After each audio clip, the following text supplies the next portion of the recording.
Hi, my name is Billy Graham Jr. When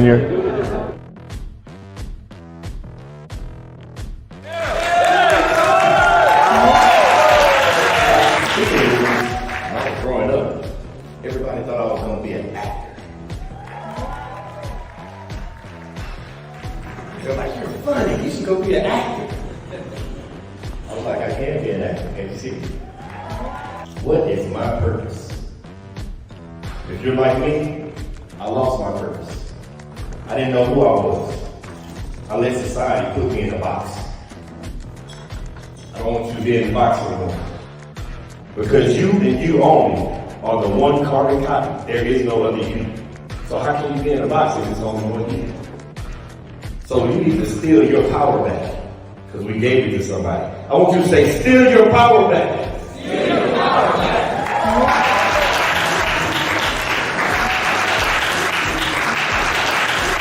Mr. Graham said, I am an original, I'm not a photocopy. You are where it begins. It begins with you and only you. You are the director. You are the author of this book. Nobody should be writing your life story. You are the winner. See, a lot of us, we get caught up in wondering when we're supposed to do something, why we're supposed to do something, where we're supposed to begin. But I'm telling you, you are the author of your book, and that's all that matters. My time here in Kenya has been amazing. Everybody has welcomed us with open arms ever since we landed. Nothing but hospitality, nothing but family. We felt like we were home.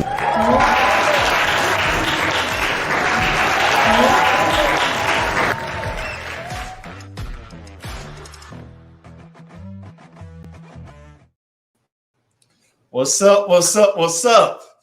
I want to welcome everybody to the Billy Graham Jr. TV show. I am so happy that you are able to tune in this week. Man, I hope you've been having a blessed, amazing, inspired week, followed by a great, amazing weekend. But I want to let you know that we have an amazing, amazing individual today. She is gonna make you look at things differently because she has a different viewpoint of the world. She doesn't just see the world because of how she interacts with it. She sees it from the other side of the lens. And the reason I say the other side of the lens is because you have to get to know her and see who she is. Now, this individual, she hails from South Florida. Now she currently resides in North Dakota. Now we're gonna get into that because as usual, you know me. I want to know how you got from South Florida to North Dakota just as much as you do. But I'm not going to hold you up. I want her to tell her story and inspire you with who she is. So I have to introduce the one, the only, the amazing Carmel Victor. Wow, what an introduction. I don't know if I could follow that up. Oh my goodness. Thank you for having me. I am. That introduction probably wasn't enough. I probably need to go back and say some more. But we are glad that you are here with us today. Now, the reason the introduction came like that is first, I've got to let people know. Now I'm going to do this. Let's do it this way. Will you please, let's start with this. Tell the people who you are.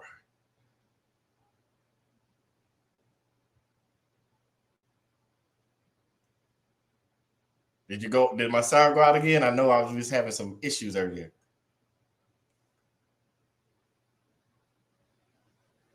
We can't hear you.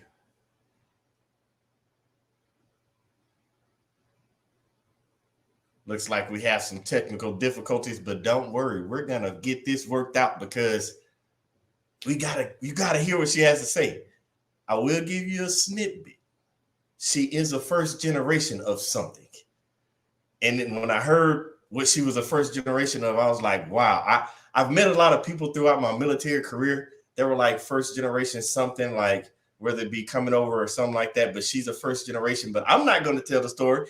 She's back. So can you please tell the world who you are, Carmel? Yeah, absolutely. I'm so sorry. My internet connection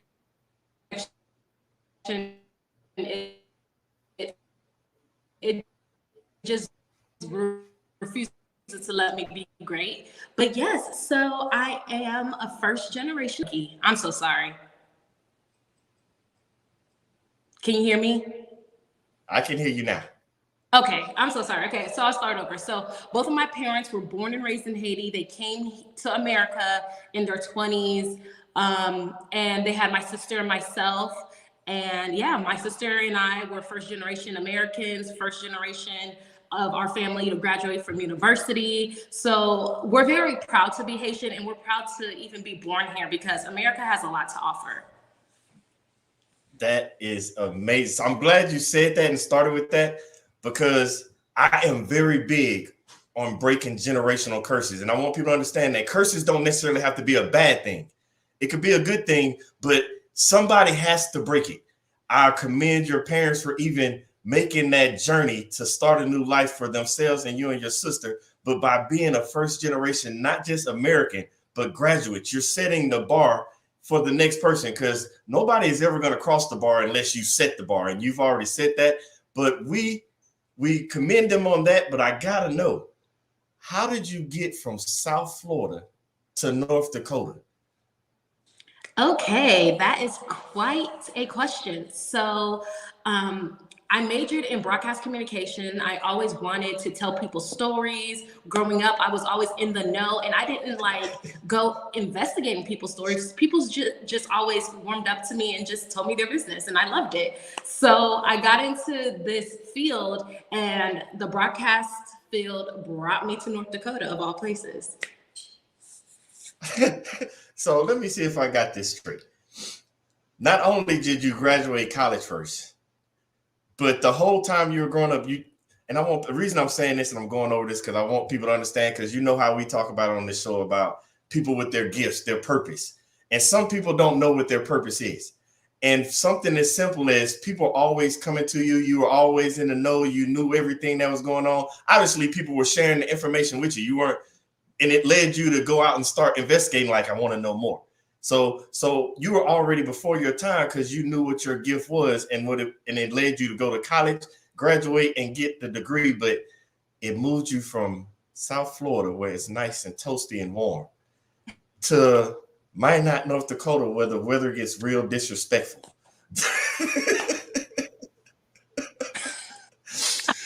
With that being said, because obviously you graduated with the degree, how did that even connection happen? Because I want people to see the full story of how the connection happens after you got the degree to even get to North Dakota. Yeah, absolutely. I have to credit my parents because, especially coming from immigrant families, they tend to, I have to speak for Haitians because that's what I am. They tend to like steer their children into medical or nursing or being a lawyer. But my parents let me and my sister flourish, and they nurtured what we liked. Like, they didn't force us and push us into anything. They're just like, okay, that's what you want to do, we support you. So without them, without my support system, I don't know where I would be. So with my journey to journalism, I graduated in 2011. So I was 21 years old when I graduated. I'm 31 now. I'm about to be 32 next week on Thursday. I feel so old, but It took me a while. I know. It took me a while to finally get a job on air. It took me literally 4 years. So in 2014, I think, 2015, I finally got my first on air position in West Virginia. I've never been. Yeah, I only knew the capital of West Virginia. It was this tiny, tiny station. And they actually hired me to do weather. I knew nothing of weather. I was just winging it. So I got there. I'm like, yeah, this is my big break. I can't wait. I'm going to go do it. I'm going to flourish. And months later, they're like, it's not working out. And I was like, oh, okay. Maybe I don't have it. So I went back home. I didn't feel like a failure. My parents didn't make me feel bad about it because it took me so long to finally get there, finally get that one yes. And then just like the rug was getting pulled up underneath me, but it was just God guiding me to something better. So a few months later, because I kept applying. So a few months later, I got a job in Ohio. And this job, I don't want to talk down about the first station that gave me a job, but my job in Ohio, I mean, I had perks. I had a photographer. It was just a better setup for me. And yeah, I would stay there for a year and a half. I started my family. I have a little son. He is 4. He's fixing to be 5. And yeah, I'm just super excited. But yeah, that brought me to my journalism journey, brought me to Ohio. After Ohio, I was a stay-at-home mom for 2.5 years. And I was like, yeah, I need to get back on the saddle, because the longer I'm out of it, I'm not gonna be, in the know, So I get a job. At West Virginia again, but it's a different station. I'm just like, okay, let me go ahead and shoot my shot. Let me just go. So I go. This time it's not just me, it's my son, his father. So we all pack up, we go to West Virginia, and I'm there for 4 months. And they're like, yeah, Carmel, nah, we good. And I'm just like, oh, okay. So I have this love-hate relationship with this industry. I said, okay, I know that I am capable. I am not letting somebody else's notes, dictate my life. So that was in like 2019, 2020. COVID happened, so the world basically shut down. Still had that urge to just try journalism one more time. Then literally this job fell into my lap, and it's not your typical news. I don't do like the hard news. I can do it, but I get to show off my personality. I get to tell stories, positive stories, highlight businesses, highlight people that are doing great works in the community. And that is what I truly love. And I am ever so grateful for my station and the person that hired me to do this, because I felt defeated, but coming here, it reignited something in me. So I wouldn't trade this experience for nothing in the world. Wow.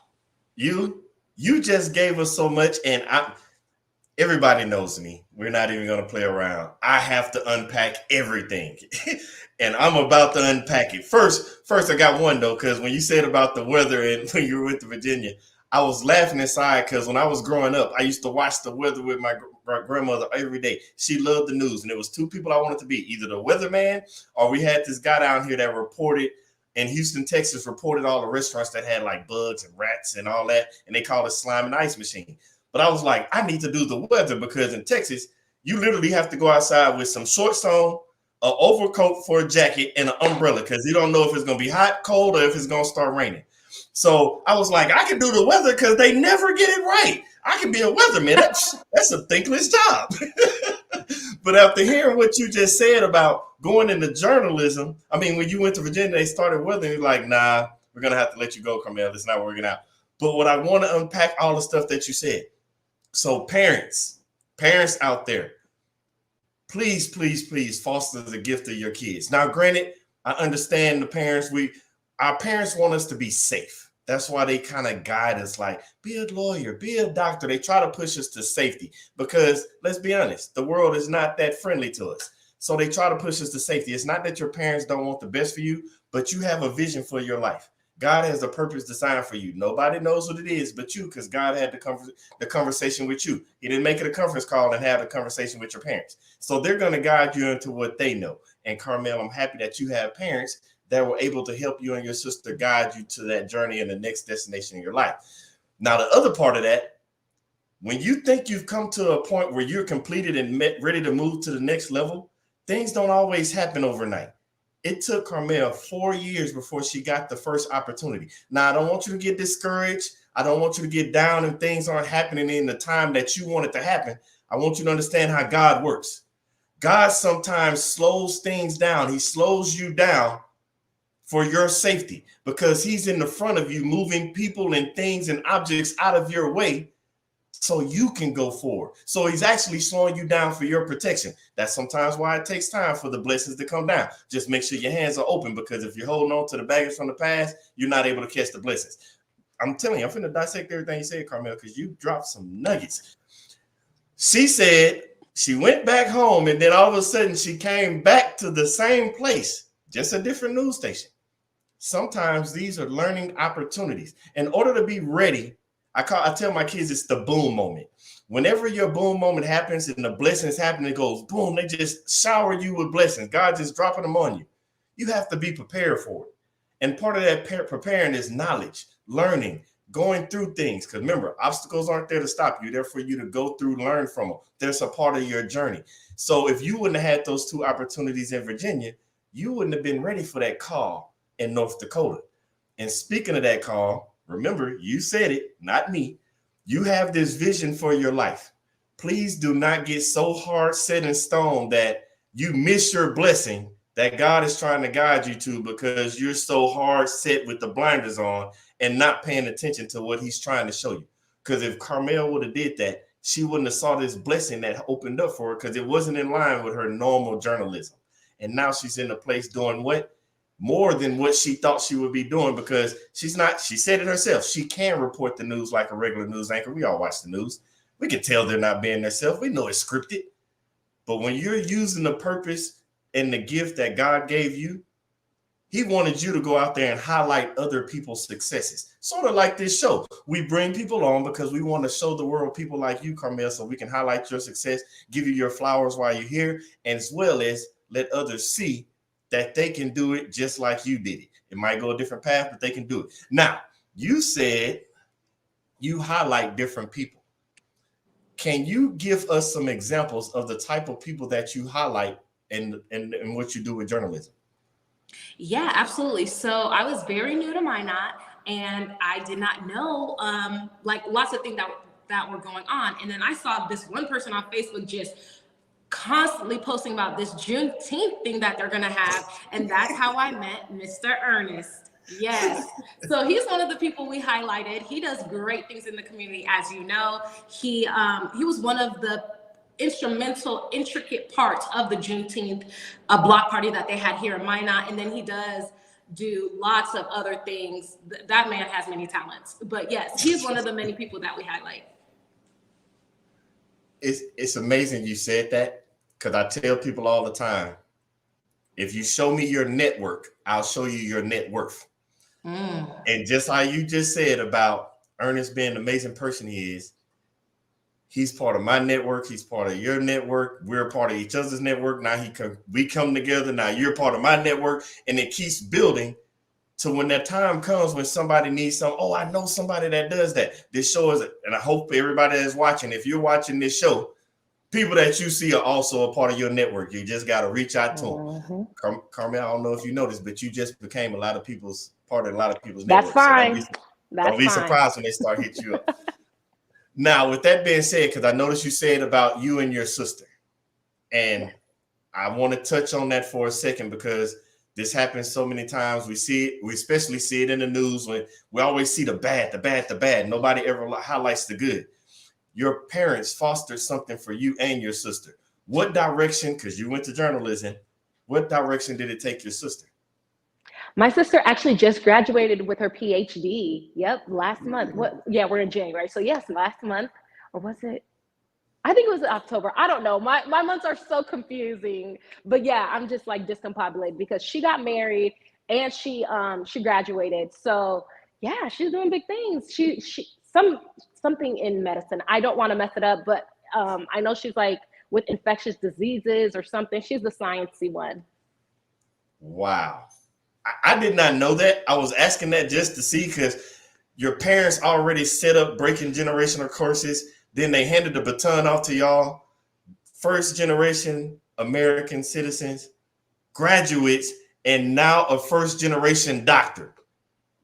Is there something that the family doesn't? Matter of fact, what do y'all drink? What's in y'all water? Because we need to start bottling and packaging that up so we can hand it out to people, because that is amazing.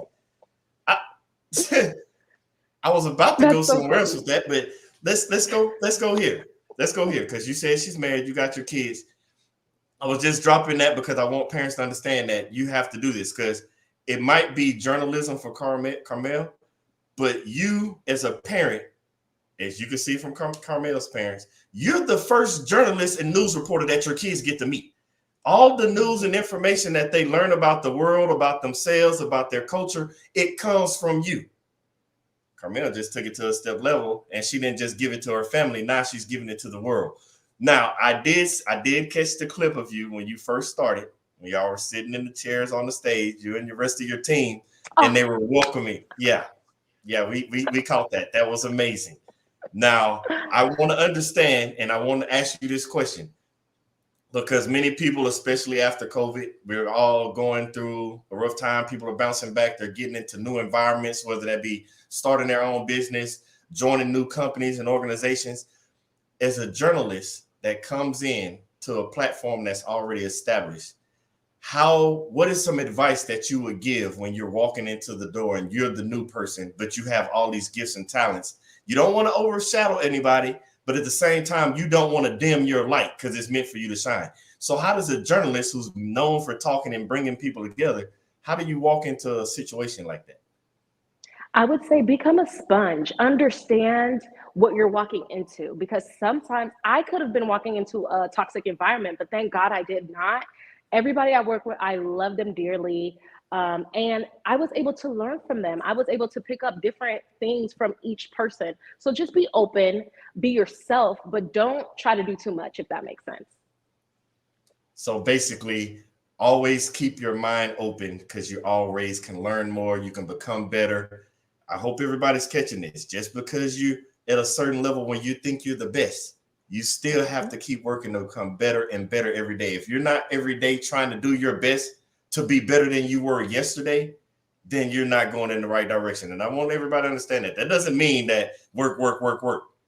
Your best one day might be, I need to relax, because relax and recuperation is part of becoming better. So don't think you just have to work your life away. Now, what is on the horizon? Because I know you tell us that you get to meet and highlight different people. Is there something that the world doesn't know yet because you haven't let the cat out the bag? Is there something at the news station where you're at that's coming up that you can give us a little sneak tip on? Nothing that's like really huge that's going on. Not really, not necessarily. Well, you Maybe say it's not I huge. don't know. It's not huge to you, but it might be huge to us. What's going on in Carmel's world right now? Nothing much. I'm just going on vacation next week. That's not huge. Hold on, time out. You see, just because that's why I asked that question, because you said nothing much. Going on vacation is a big deal. So I'm telling you, we're gonna pull it out because you're gonna make me pull it out.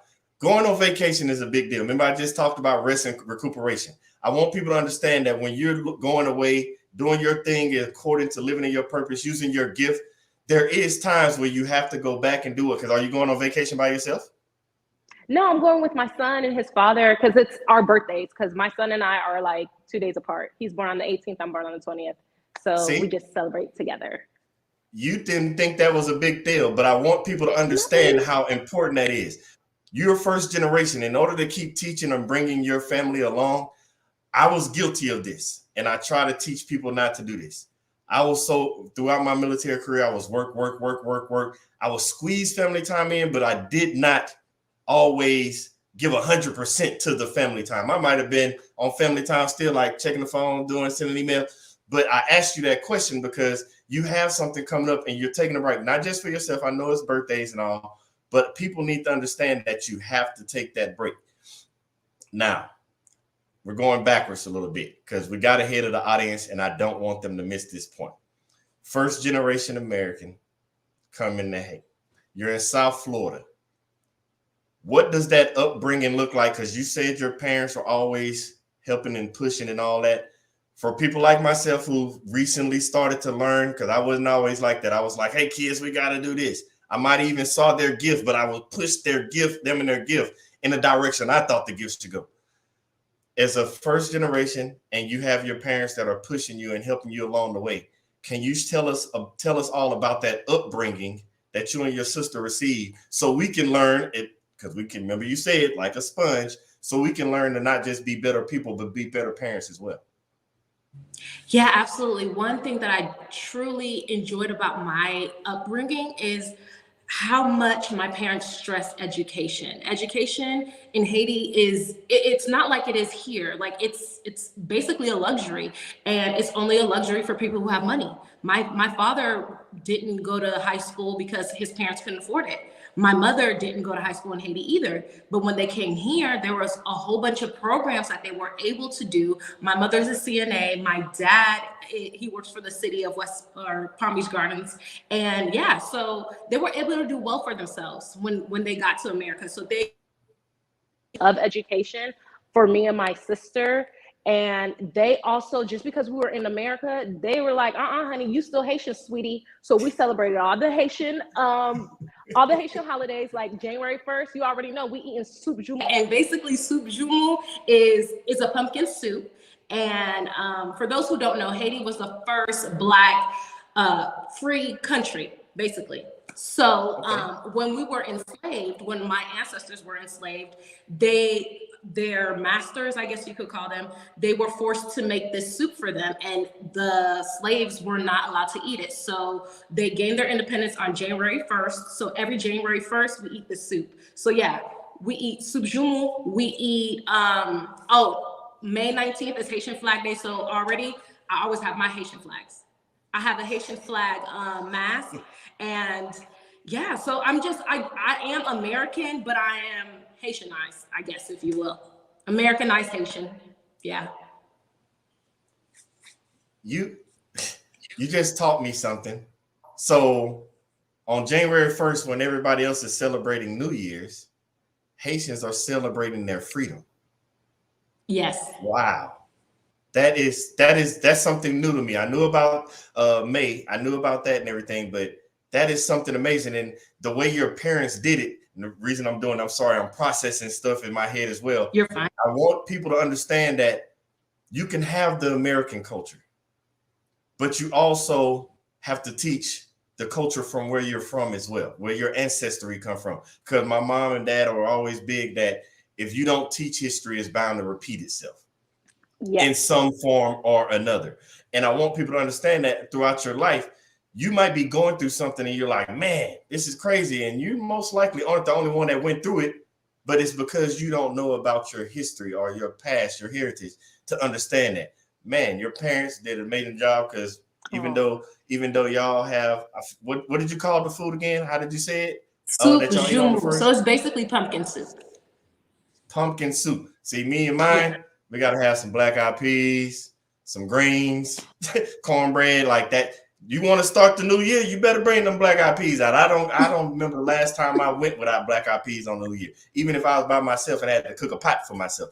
But no, it's all about that heritage and culture. But I say that for the simple fact of I might make these things, but it's dawning on me that I never think I really went into depth with my own kids about what that first of the year, why we eat that every year on the first. Gonna have to have that conversation.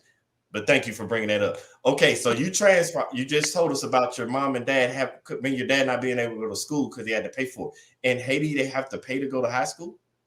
Oh yeah, they have to pay to send their loved ones to school because it's not free, because they don't have like a public school system like we have here. Like a lot of things are way different, because I've been to the country several times. Like the first time, it doesn't really count because I was like an infant.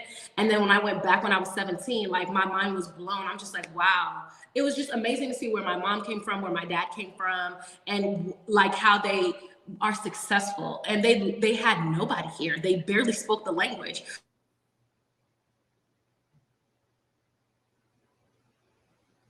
Your mic went mute. Your mic went mute.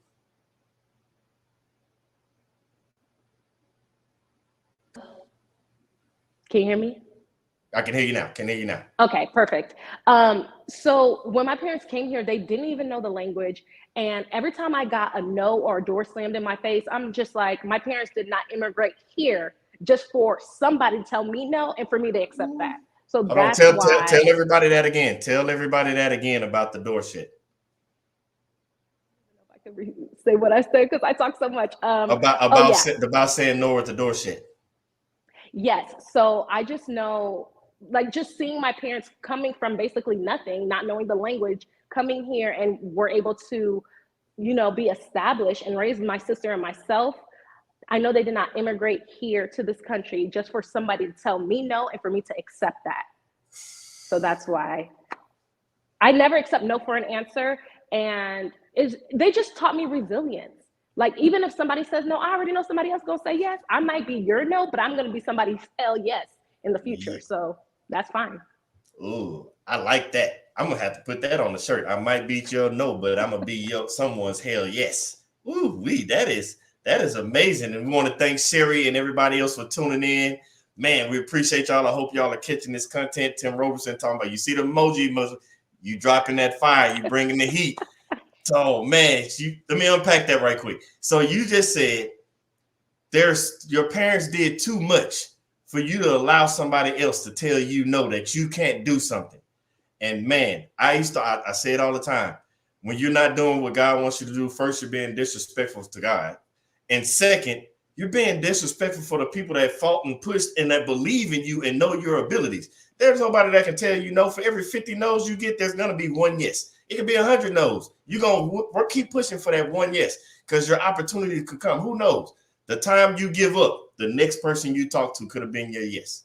Because if Carmel would have gave up, she wouldn't have went to West Virginia. She would have gave up when she went to Florida. She wouldn't have went back to West Virginia. If she would have gave up then, she wouldn't have ended up in North Dakota. She wouldn't have ended up graduating college.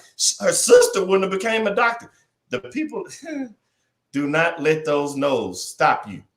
Let them say the no, because you're waiting on the hell yes, as Carmel said. Mm-hmm. Now, when you're saying about the yes, can't you? Because you said no. Can you give us some examples? Because we hear them all the time, but sometimes when we hear these no's, because the no's can come in many different ways. Oh no, we're not hiring right now. Oh no, it's not in the budget. Oh no, today's not a good day. There's so many ways the no can come. Don't just think it's just oh no. Can you tell us some moments in your life, while especially trying to get to your career path, that you were hit with no's, but you knew you had to keep going? Yeah, fun fact about the first job that fired me in West Virginia, they rehired me in 2020. So they're like, you don't count that as we hate the way you were let go. We love you. I'm like, oh, y'all love me after y'all sent my black behind home. Okay. But it was just something to do when there was nothing to do. I had nothing to lose. So I did go there, and then COVID hit and I was like, yeah, I'm good. But thank you so much for the opportunity. And what's crazy about this industry itself, like, you would apply for all these jobs and then you'd hear nothing, radio silence. Then 6 months later, they're like, hey, I saw you applied. Are you still interested? No, but thank you for your interest. Like, no. Like, that time has passed. So it's funny to see, like, a lot of people trying to hit me up now. And I'm just like, I'm still humble. Don't get me wrong. I'm very humble. I do not let the compliments go to my head.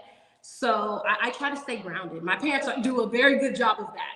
So yeah, I just find it funny, because once you're hot, or once people actually realize, like, oh yeah, she had potential, that's when they try to, ride your wave. And it's just like, nah, you should have seen my potential when I brought it to you. Ooh. I like how you said that. You should have, they try to get on your wave after you already surfing. But I want people to understand, this is just human nature. I do not know why. Growing up, I probably was guilty of this throughout my life till I figured it out. But people don't support you until they see it's popular to support you. Think about that. I'm going to say it again. People are not going to support you until they see it's popular to support you. If you're waiting on that support from them to go after your goals, chase your dreams, follow your vision, you're not going to get far. You're going to basically be telling yourself no.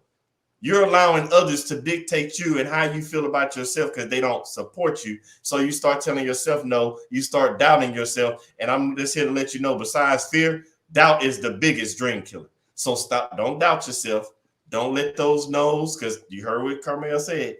They let her go, and they sent her black butt home. But they called right back, because my mama said it first. Said it best all growing up. When I was get down, feel sad, she always put her hand right on my shoulder. That was until I got taller than her. She'll put her hand on my shoulder and be, baby, don't worry about it. They gonna need you before you need them. And you are a walking testimony for that, because they let you go. Then they called you back saying they needed you. And then followed by that, once Minot, North Dakota, saw your potential, they pulled you in, and now that you're on that wave, everybody want to reach out now. Oh, no, I sent that application 6 months ago before I got hot. Oh, no, I love how you said that. But Judy Smith's in the building, and she said, no sometimes mean not now. And I told you, sometimes that not now is God saying, hold on, that ain't the blessing I want you to have. Let me clear up all this stuff in front of you so you'll be prepared when you get to the blessing that I'm about to give you. But man, I want to thank everybody for tuning in. Y'all are doing amazing, because it ain't me. It's you, Carmel, because you're dropping this stuff on. Now, I got another question. Because you said when you're riding that wave, you're staying humble. You're not letting it go to your head. We see so many people, because everybody didn't have those parents that taught them that humbleness. Now that you're riding that wave, what are the things that you do to keep yourself grounded, to keep yourself humble? I definitely have people like my circle, obviously my support system, my parents, and a few close friends, which are family, because I don't really have that many friends because I'm very socially awkward. But I keep people around me that aren't yes men. They will tell me, my nickname is Tika. Tika, you tripping. You need to relax. Because I tend to take a lot of things personally. Even if it's not personal, I peep everything. Everything's personal. So they're like, you need to relax. So yeah, they definitely keep me grounded, and yeah, my head not so big. Yeah. Man, so you say that, and I'm sorry, I gotta say this about myself too, and I'm pretty sure other people out there. We have those moments when we hit a certain high, and it feel like we're gonna float away because that big head, like, I'm this great person. Mm-hmm. But to understand that, I believe that teamwork makes the dream work. You have a team around you that helps keep you grounded. And I believe that's a good thing to have, because if you let things go to your head, float away, then you stop seeing the true and entire vision that God has for you, that vision he gave you for your life that you're following, because you let it go to your head. You don't stay humble. And I know Tim said it best. He was like, they don't see it until they see you. That's how people do you. And that's not truly your vision. That's the vision they have for your life. And if you let somebody, if you're living somebody else's vision, you're basically living their life. You're not living your own life. And that's why I'm big on, you got to see your vision for your vision to see you. And you can't see that if you get all big-headed and unhumbled and not grounded and you're in the sky. You can't focus on that vision. Man, Judy said it. It's the people you know, but it's all about your network. Because you said it's many ways to say it, people, your circle, your network, your core group of friends, however you want to call it. You have to have people around you. With that being said, we talked about your parents. We know about your husband and your kid. How do you know these individuals that might belong in your circle versus the ones that you don't need to let in your circle, especially somebody of the status with you who meets so many different people that try to become part of your circle?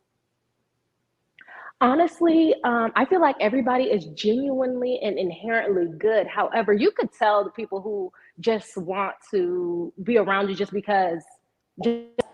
And I feel like I could read people very well. And I mean, I'm older. It's not my first rodeo. Like maybe in my 20s, I would be befriending everybody. But now I am just so like reserved around who I let close to me or near me.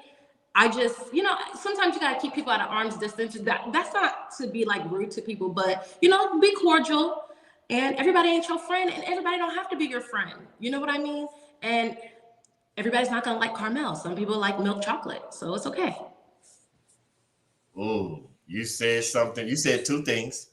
The first, everybody is not your friend. Everybody's not gonna accept you. I want everybody to understand that. It's impossible for you to ever meet the 7.7 billion people around the world. So since you know you can't meet every single body, it's impossible for you to love everybody. It's impossible for you to be friends with everybody. It's impossible to just associate with everybody in the world, period. But you got to remember, that goes both ways. That means everybody's not going to know you. Everybody's not going to love you. Everybody's not going to be supportive of you. It goes both ways. People, I say that because I was always taught be able to put yourself in somebody else's shoes. If you can't put yourself in somebody else's shoes, you won't be able to walk in your own, because you're going to think you're the most important thing in the world, when this life you have, yes, it's a vision. It's your life, but this is bigger than you. When your time comes, God calls you home, the world's going to keep spinning. People are still going to keep going. It's bigger than you. But you said something else about the arm's length away. You know everybody's not for you. But then you said maybe the 20-something-year-old me. Well, we have some people out there that are that age watching this show. What would you go back and tell the young Carmel when it comes to letting everybody in their circle? Because today's society, we see it with all these generations. Like you have Facebook, TikTok, Instagram. They just clicking like, friend. So they think, oh, I got 11.6 thousand friends. And it's like, no, you don't. Don't get it construed. So now you know what you know now. What would you go back and tell Carmel? This because you would have social media by then. What would you tell Carmel about friends and the people you allow in your circle? Definitely protect your peace and learn how to set boundaries. You could still be cordial, you could be nice, but you don't have to befriend every single person. I want the best interest. They don't have your best interest at heart. And I kind of learned that the hard way, but you know what? I feel like every lesson that I learned, it made me appreciate everything that's in my life right now. Because had I excelled the first time I was in West Virginia, I would not be in Minot, North Dakota, and I would not appreciate the position I have now because I'm spoiled at my new station. I don't have to shoot my own stuff. I have my own photographer. I get chauffeured. I get to do the fun, easy stories. Sometimes I even get free food and I love to eat. So yeah, I am literally spoiled at my job. So, and I don't say that to, be a diva about it, but I am very humble and I'm just happy to be where I am now. Now, I'm glad you said that. Because a lot of us, when we've already covered on it a little bit so far in this show, when we touched on God holding you back to wait till the things clear up before he gives you the blessings. But when you talked about the 20s with the friends and you said, set boundaries. I want everybody to understand you have to set boundaries because you heard what Carmel just said about where she is now and all the things she does and gets the free food. I like that. I would like the way that sounds. The chauffeur and all that. But you have to learn to set those boundaries. And the reason I say that, because there are people out there without them knowing it sometimes and sometimes purposely knowing it, they're trying to hold you back from your blessings. See, the thing about people is, and there's some people that you might know that might be close to you, they want you to do well in life. They just don't want you to do better than them. And those same people might be in your circle. That's the reason they have the quote about the snake in the grass. You'll walk right past it and don't see it till it pops up and bites you. Some of those people could be in yours. Now, I'm not saying go out there and just start eradicating your circle and just blow it up and say, I'm starting over. That's not what I'm telling you to do. But I'm saying set those boundaries for who you let in your circle. Because if I promise you one thing that I have learned about a circle, when you're operating in a certain way, especially using your gift to live in your purpose, the people that are aside that are supposed to be with you, they're going to go along with you and they're going to be attached with you because they're trying to elevate to the same level. Remember, everybody that starts with you is not supposed to go with you and end with you. And now Carmel is in a situation that she is living a life. She took the blessing in North Dakota. She stepped outside of her comfort zone doing something she wasn't even prepared to do. So that was one thing she taught you. Get comfortable being uncomfortable because sometimes what you think is right is not what's right. And being uncomfortable is what Carmel did. But then on top of that staying humble and grounded piece. We want to touch on that because you're right now getting all this. I'm still on this free food, getting the free food and all that. They're getting chauffeured around. I don't want anybody to feel bad because when you're doing what God tells you to do and living your purpose, living according to how he wants you to live and how he designed the life designed for you, he's going to start showering you with blessings on top of blessings on top of blessings. And you don't want you to feel bad about it. Just because so-and-so over here, this person don't got that blessing. Don't block your blessings because you're worried about other people's blessings. Mind your own business. In my words, I say mind your vision because stay focused on your vision. Let those blessings rain down. You sing about it all the time. Please, Jesus, bless me. Let it rain down. Don't get mad when they start raining down and try to block them. So no, don't feel bad about being chauffeured, not having to work the camera. Definitely don't feel bad about the food because I'll take that blessing any day. Free food? Oh, yes. Yeah, I'll take that any day. But man, I got another question to ask you because you just said all that. With all of that happening from where you started from, first generation American for your family, to now with everything that's happening to you right now, blessings on top of blessings. What else is like, do you know I don't want to say like you're psychic or anything, but what's the next part of that vision that's for you and what you're doing on your path? Honestly, I don't know. I wonder what is next for me, but I'm just grateful for where I am now. And I do want to just say that everybody's journey is different, because my journey to journalism is different than my coworker who just right out of college. So it's also key not to compare yourself with other people and what you see on social media, because obviously they're going to glamorize everything. And I mean, even me myself, I don't put when I look terrible on social media, I only put the good stuff. So it's very imperative to note that everybody's journey is different. And just because you feel like you're not where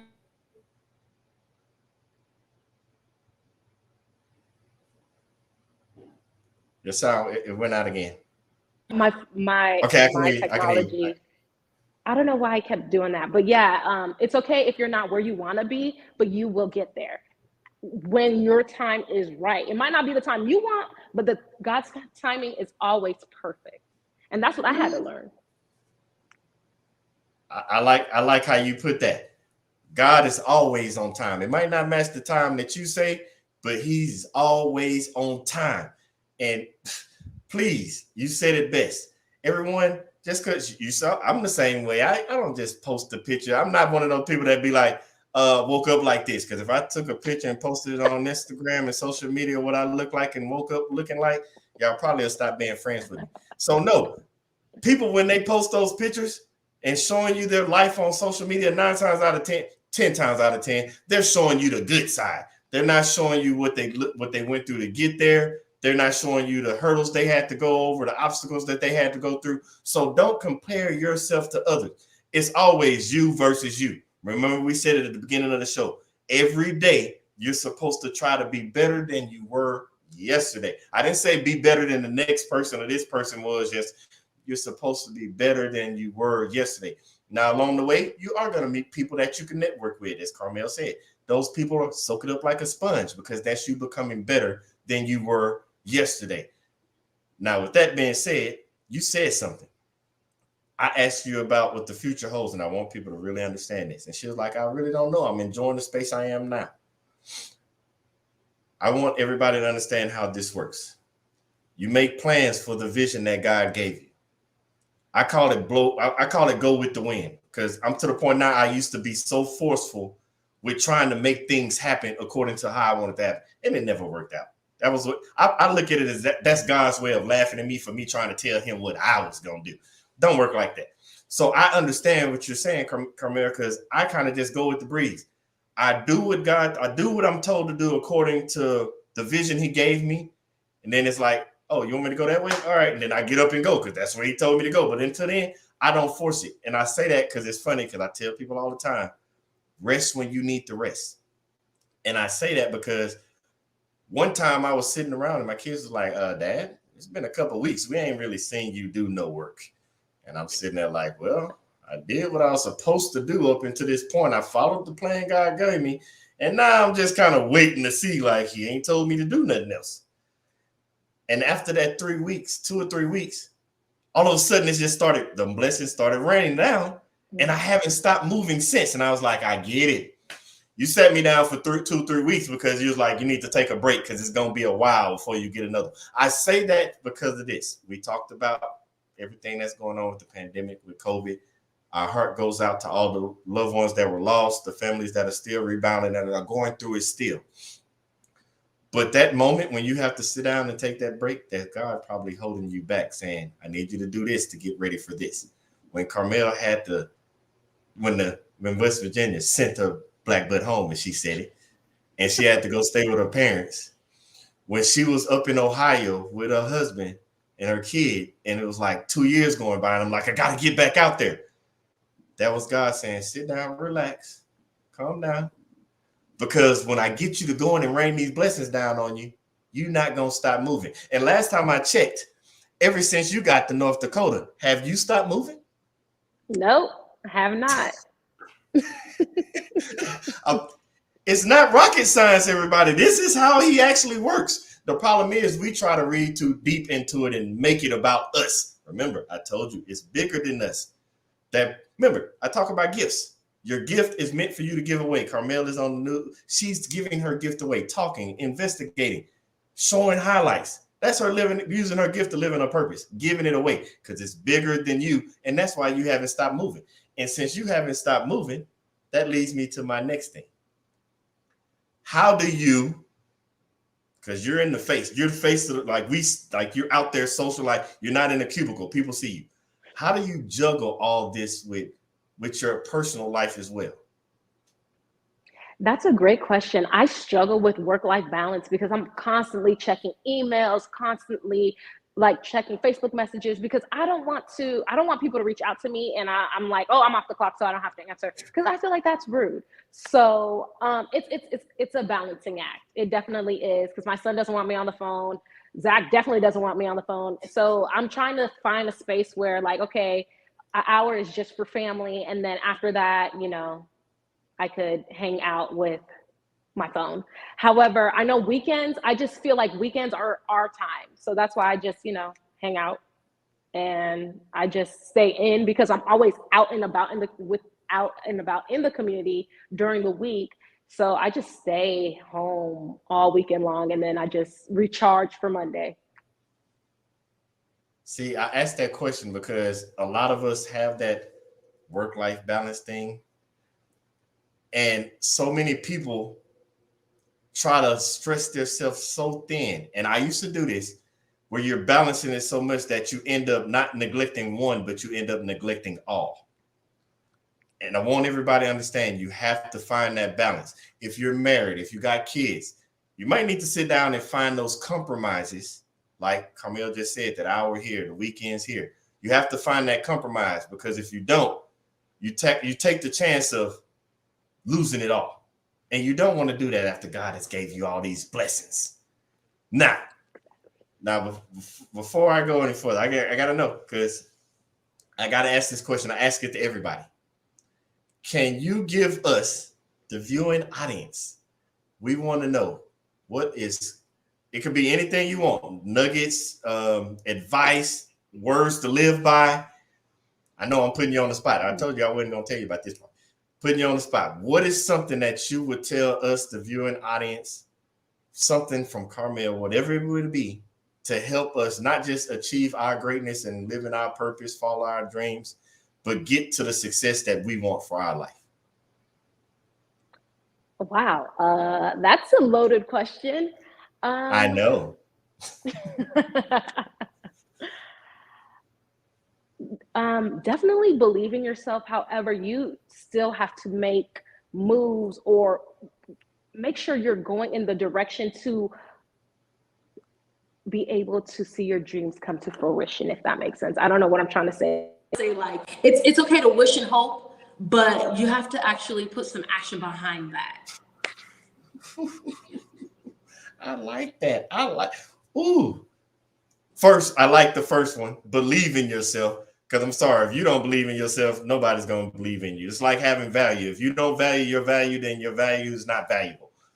But man, you said it and hit the head. And I want everybody to understand what Carmel just said. And I'm not letting that nugget fly by. She basically said, you have to get up and do. Talking is great, but it requires action. Saying something good is okay, but doing something good is better. It's easy to talk, but it's better to do. You need to put action behind your vision. Without action, your vision is just a hallucination. It's you just dreaming. It's just you hoping. Your vision is a hallucination until you put some action behind it and make that vision a reality. You dropped some nuggets right there, and I couldn't let that one go by because I want everybody to understand. We're gonna use that. We're gonna use that. Without action, your vision is just a hallucination. See, some of y'all are sitting over there at home talking about, oh, I'm dreaming. I had a great dream last night. When your vision is big, your dreams will keep you from going to sleep. you won't even be able to talk about I was sleep dreaming about this and that, because your dream's gonna wake you up, tell you it's time to put some action and make this vision a reality. I'm not gonna keep going. You have me doing this all day, Carmel, dropping these nuggets on us. I got one more question before I let you go. You dropped so much, you gave so much, you transformed our thinking, you inspired us, you motivated us, because you family, first immigrant, first generation Americans, college graduates, doctors, you motivate us to do so much, and the words that you gave us have empowered us. But people need to know because I follow you on social media, but how can people stay in touch with Carmel Victor so they can reach out and talk to you? Yeah, absolutely. I think my handles are Carmel V Reports. So yeah, follow me, I follow back, and I answer my DMs. My DMs are always open. If you need to talk, chat, whatever, I'm here. I am here to help people, because I didn't have, somebody in front of me. I didn't know no Haitians that were in this field. So yeah, I love to help. I just want to be an example for my little cousins. This is before my son was even a thought. And I just want it's okay to fail, because it's not a failure. It's really not. It's always a lesson, unless you ain't learned your lesson. Exactly. And I like how you said that even before your son was born about your cousin. Nobody can follow in your footsteps until you take the first step. So you have to get to walking so people can follow behind you. Man, you dropped some jewels. I'm glad that I'm definitely going to stay in contact and keep talking to you. Now, you heard her. She replies. She refollows back. She hit her up in the DMs. She's not going to reply 1 hour out the day, and on the weekend, she ain't talking to you. But other than that, she's going to get back with you, because we want you to achieve your greatness as well. Now, Carmel, again, I want to thank you for coming on the show. We really do appreciate you so much. Now, don't go anywhere, because I still got to talk to you right quick after the show. So don't go anywhere. Stay right there, and I'll talk to you after the show. But again, thank you for coming on the show. Thanks for having me. Thank you. I'll see you on the other side, Carmel. Man, I know I wasn't ready for that. It got me reevaluating some things in my life. I'm all about changing generations. But now, what can I do to set my family up so we start breaking generational curses? Not just me. How can I set my kids, my loved ones, my friends, teach them this knowledge so they can start setting their family up, so their kids can start breaking generational curses? Because remember, curses aren't good or bad, but you can be the first one to do something. And sometimes it takes you being the first. But don't be selfish. Teach those behind you how they can be the first. Because when we all keep being the first at something, you're going to elevate not just you, but your family and the generations behind you to levels that you can't even see yet. The same way that vision you have for yourself, that you have for your life, you heard it here first from Carmel. The vision she had for her life, you heard it, she was on the weather. It was putting her in rooms. Her gifts were putting her in rooms that she wasn't even good for on resume. Her resume did not say weather. Her resume did not say this. It did not say that. Your resume, your gifts will put you in a room that your resume isn't even qualified for. So please use your gifts. Live in your purpose. Follow the vision that God has for you. I love you all. Thank you for tuning in. I look forward to seeing you next week, next Thursday, same time, 7 Central, 8 Eastern. We want you to be here because we want to keep bringing these people in your life, because the whole goal and mission over here at the Billy Graham Jr. TV show is to show you and help you live in your purpose, with purpose, on purpose. Everybody have a blessed weekend, blessed week, and I'll see y'all next Thursday.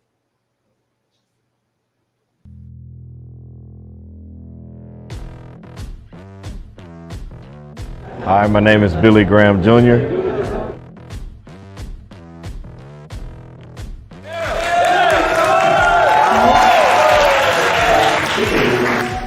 Growing up, everybody thought I was going to be an actor. They're like, you're funny, you should go be an actor. I was like, I can't be an actor, can't you see? What is my purpose? If you're like me, I lost my purpose.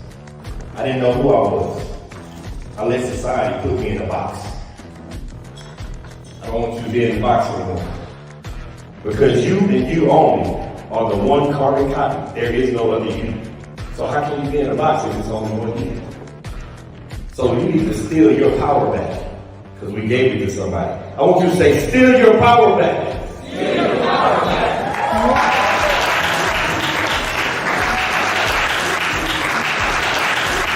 Mr. Graham said, I am an original, I'm not a photocopy. You are where it begins. It begins with you and only you.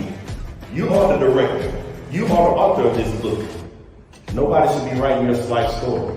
You are the winner. See, a lot of us, we get caught up in wondering when we're supposed to do something, why we're supposed to do something, where we're supposed to begin. But I'm telling you, you are the author of your book, and that's all that matters. My time here in Kenya has been amazing. Everybody has welcomed us with open arms ever since we landed. Nothing but hospitality, nothing but family. We felt like we were home.